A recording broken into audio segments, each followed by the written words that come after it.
நாளைக்கு ஆடி முதல் நாள். அதனால முன்னாடி நாளே பூஜை பாத்திரங்கள் எல்லாத்தையும் வந்து வாஷ் பண்ணிக்க போகிறேன்.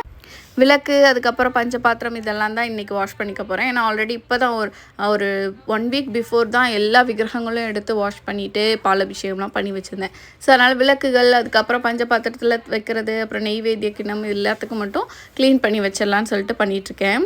அதில் இருக்க எக்ஸஸ் ஆயிலெலாம் எடுத்து வேறு பவுலில் ட்ரான்ஸ்ஃபர் பண்ணிவிட்டு அந்த எண்ணெய் பிசுக்கெல்லாம் போகிற அளவுக்கு ஒரு வெசல் வாஷ் ஜெல் வச்சு க்ளீன் பண்ணிக்கிட்டேன். அதுக்கப்புறம் தான் அந்த ரூபெரி லிக்விட் இருக்கு இல்லையா, அதை வச்சு எல்லாத்துலேயும் வந்து அப்ளை பண்ணி க்ளீன் பண்ணிகிட்ருக்கேன். இது ரொம்ப ஈஸி.